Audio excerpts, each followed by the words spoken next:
क्या है? अंधियारे को दूर करना। परमेश्वर आपका दीपक है। आमीन। आप चाहते हैं आपकी जिंदगी में उजियाला रहे, तो दीपक तो जलाना पड़ेगा ना। फिर अगर दीपक नहीं जलेगा तो अंधेरा हो जाएगा। अपने जो अंदर में प्रभु है ना, परमेश्वर अंदर है ना हृदय में, उसको सही से जानिए, उसकी सच्चाई को जानिए, और वो सच्चाई आपको छुटकारा देगा। हालेलुया। तैयार है अपने उद्धार की आशीषों को जानने के? आप अपनी आशीषों को ले सकते हैं जब आप रेगुलर प्रभु के साथ जाएंगे। अगर आप रेगुलर जॉब पे नहीं जाते हैं तो आपको सैलरी मिलेगा क्या? आपने कौन सा कीमत अदा किया अपनी ब्लेसिंग को? यीशु आपको बचाने के लिए कलवरी क्रूस पे जान दिया, अपना लहू देकर आपको खरीदा। आप कितना हार्ड वर्क कर रहे हो परमेश्वर को खुश करने के लिए, अपने पाए हुए उद्धार का हर्ष पुनः अपनी जिंदगी में पाने के लिए। जब आप पूरे दिल से आराधना करते हैं तो कुछ होता है, आपके आंसू बहेंगे, आपका भरोसा बढ़ेगा, प्रभु छुटकारा देगा। सपन्या उसका 3 अध्याय वचन 14 से 20 आपके बीच में पढ़ा गया। उद्धार का अर्थ क्या हो सकता है? उद्धार किसे कहते हैं? छुटकारा। उद्धार का मतलब छुटकारा,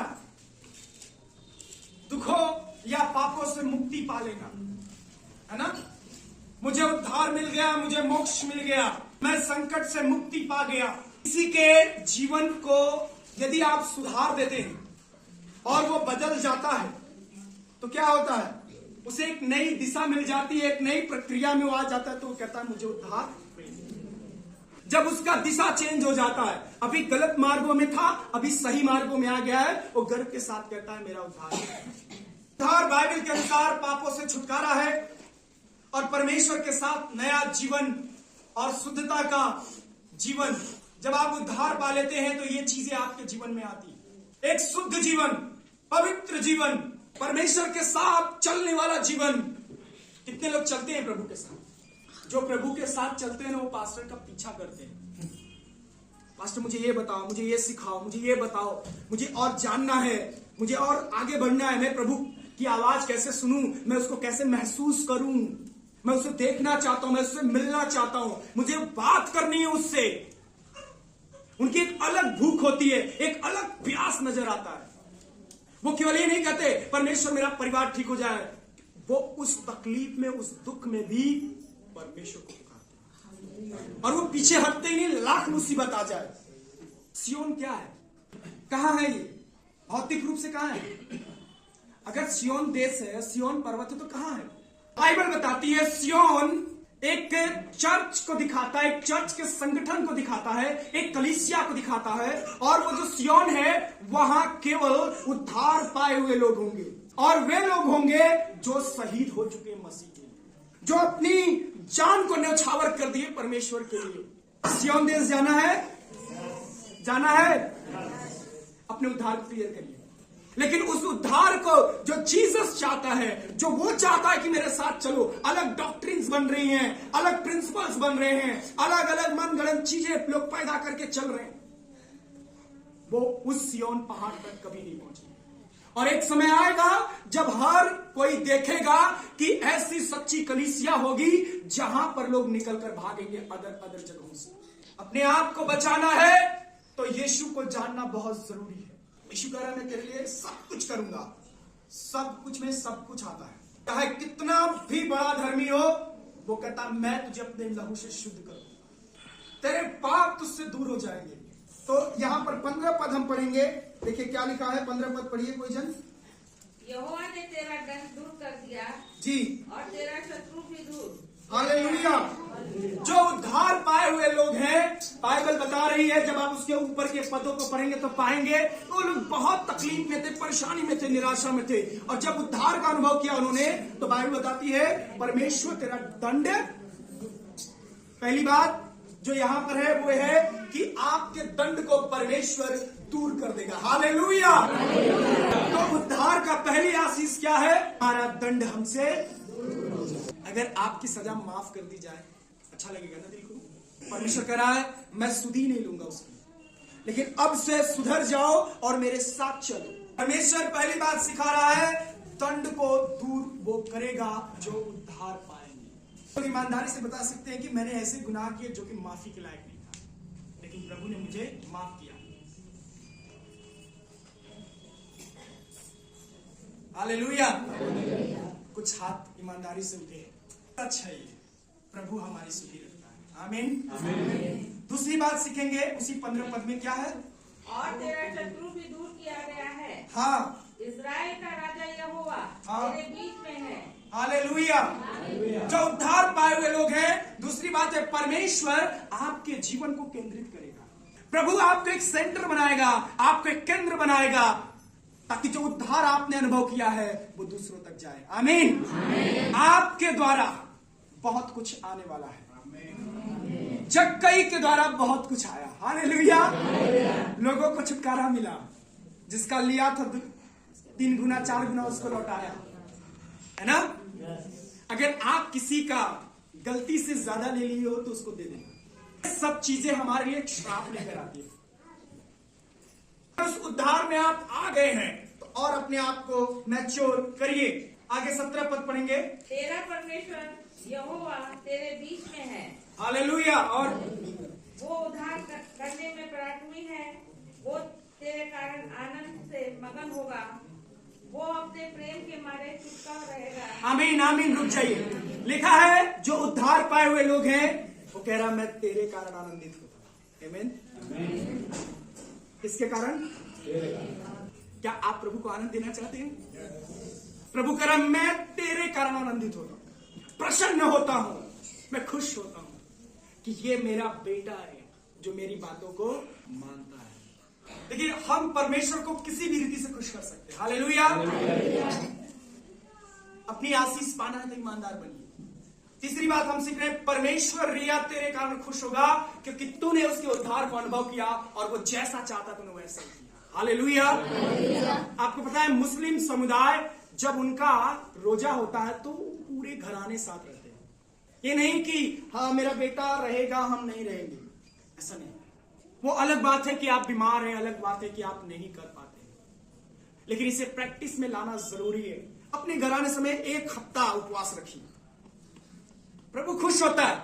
आप अपनी शरीर की इच्छाओं को मार देते हैं, शरीर की जरूरतों को मार देते हैं और आत्मा को अपने जीवन में ग्रहण करके उसकी बातें सुनकर अपने आप को आगे लेके जाते हैं। और जिस शरीर को आप बहुत खुश करना चाहते, पता वो शरीर कैसा है? एक हाड़ मांस है, उसमें बदबू है, उसमें गंदगी है। जब उसे खोल दिया जाएगा ना, आप देखना पसंद नहीं करोगे, इतना घिन आएगा आपको। और हम इसको इतना सजाने धजाने और खुश करने में लगे हुए। मैं तेरे कारण खुश होता हूं जब तुम मुझे पुकारते हो और मेरे अनुसार चलते हो। अगर यहोवा आपका दीपक है, अगर परमेश्वर आपका दीपक है, अगर आप उद्धार पाए हैं तो परमेश्वर आपके जिंदगी से प्रसन्न होना चाहिए, खुश होना चाहिए। पद 18 पढ़िएगा। जो लोग नियत पर्वों में सम्मिलित न होने के कारण खेदित रहते हैं जी, उनको मैं इकट्ठा करूंगा, क्योंकि वे तेरे हैं और उनकी नाम धराई उनको बोझ जान पड़ती है। जब आप परमेश्वर को अपने हृदय से भेंट देंगे ना तो वो ही ग्रहण करेगा। आपका मन कर रहा है नहीं कर रहा है ये बात नहीं है। यहाँ पर जो चौथी बात है वो है आराधना का जीवन एक महत्वपूर्ण जीवन होता है और वो एक अंग के समान है। आराधना का जिंदगी महत्वपूर्ण अंग के समान है जो उद्धार पाते हैं।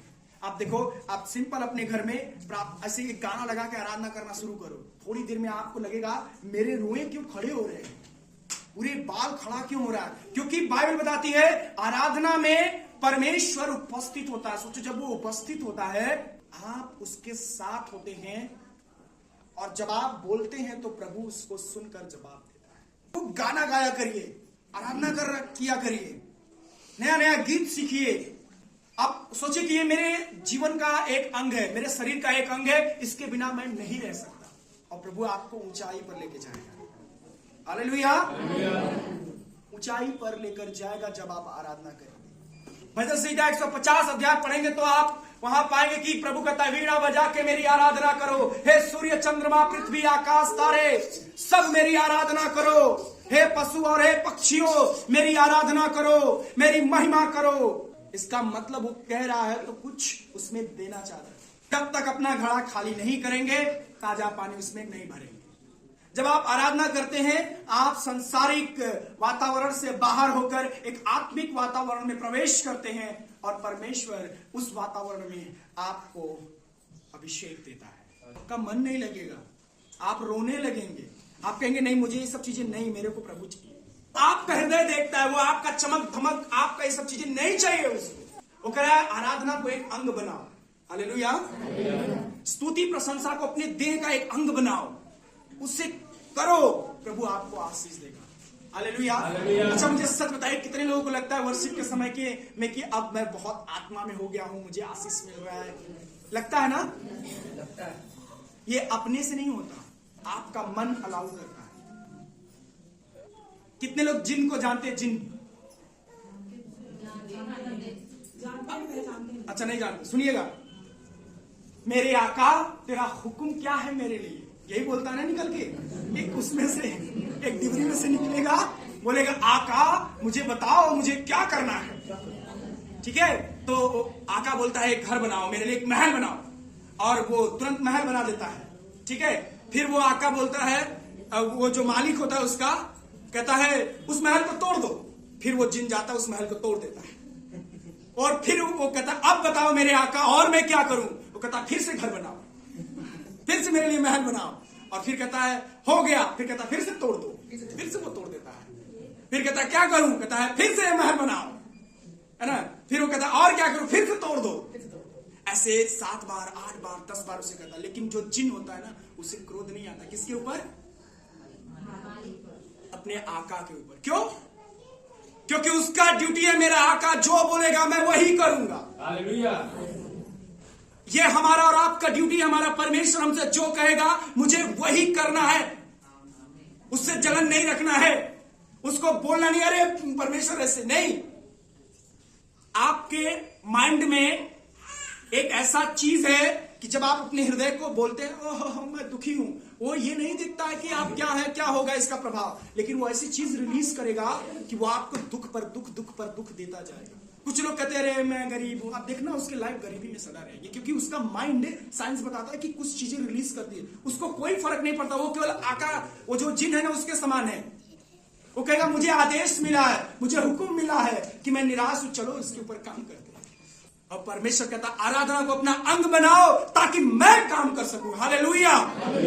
उसे अपने एक देह के समान रखो कि अगर वो नहीं कर रहे तो बड़ी अटपटांग सा लग रहा है। आपको समझना पड़ेगा ये उद्धार की आशीषें हैं। पहली कि आपके सारे दंड दूर कर देगा परमेश्वर। दूसरा कि आपको, आपकी जिंदगी को एक केंद्र बना देगा कि आपके द्वारा बहुत सारे लोग आशीष पाएंगे। और तीसरा, परमेश्वर आपके द्वारा प्रसन्न होता है। और चौथा है कि आराधना जीवन का एक महत्वपूर्ण अंग बन जाता है अगर सच में आप उद्धार पाए। और पांचवी बात है पद 19 में, पढ़िएगा। हाँ उन सबों से जी, मुझे दुख देते हैं उचित बर्ताव करूंगा, और मैं लंगड़ों को चंगा करूंगा, और जबरन निकालियों को इकट्ठा करूंगा। हालेलुया। तो ये ताला बंद है। देखिए मैं इसमें एक चाबी लगा रहा हूं, खुल ही नहीं रहा है, ये केवल नच रहा है, इसमें खुल नहीं रहा है। क्यों? क्यों नहीं खुल रहा है? बड़े समझदार है भाई आप। क्योंकि ये चाबी दूसरी है। ताला कैसे खुलेगा? हाँ, जब तक इसकी चाबी इसमें नहीं जाएगी ये ताला नहीं खुलेगा। देखिए खुल गया। क्यों? परमेश्वर कह रहा है, पांचवी बात वो सिखा रहा है, परमेश्वर सामर्थ प्रदान करता है किसको? जो उद्धार पाए हुए लोग हैं। हर किसी को आप अपने घर का ताला बंद करके चाबी किसको देके जाएंगे? किसी को भी दे देंगे? किसको देंगे? जो विश्वास योग्य होगा। हाँ प्रभु मुझे सामर्थ्य, मैं लंगड़ों को चलाना चाहता हूं। प्रभु कह रहा बेटा तैयारी कर। वो चाबी, वो अधिकार जो हम लोग बहुत आसानी से बोल देते हैं ना कि जो कुछ तुम पृथ्वी पे बांधोगे वो बन जाएगा, जो खोलोगे खुल जाएगा। अरे भाई साहब, वो अधिकार ना पाने के लिए पहले अपने लाइफ को सही करिए। वो चाबी वो देगा तब जब आप जैसा वचन कह रहा है वैसा जिएंगे। केवल बोल देने से नहीं होगा, लेकिन इसको खोलना है, अपने आशीषों को खोलना है, अपने बरकत को खोलना है, अपने जिंदगी को आशीषमय बनाना है, तो सही चाबी की जरूरत पड़ेगा। अधिकार को समझिए। आप अपने घर को बंद करके किसी को भी चाबी देके नहीं आते। परमेश्वर बेवकूफ नहीं है कि किसी को भी ऐसा वरदान दे देगा, किसी को भी यह अधिकार दे देगा। वो उसी को देगा जो इस वचन के अनुसार फिट आते हैं। प्रभु कह रहा है, अगर तुम ऊपर के चारों बात अपने जीवन में पूरा करोगे तो ये पांचवी बात, अगर मैं तुम्हारे अंदर इस सामर्थ्य दूंगा, कंगाली दूर करूंगा, गरीबों को ठीक कर दूंगा, उनकी गरीबी दूर हो जाएगी, वो सामर्थ्य रिलीज करेगा। हालेलुया। तैयार है अधिकार लेने के लिए? अपने उद्धार को समझिए, परमेश्वर आपको आशीष देगा। 19 और 20 पद जब आप पढ़ेंगे, 20 पद पढ़िएगा। उसी समय हाँ। मैं तुम्हें ले आ जाऊंगा, हाँ। और उसी समय मैं तुम्हें इकट्ठा करूंगा जी। और जब मैं तुम्हारे सामने तुम्हारी स्मृति को लौटा दिलाऊंगा, हाँ। तब पृथ्वी की सारी जातियों के बीच में तुम्हारी कीर्ति और प्रशंसा फैलाऊंगा। हालेलुया।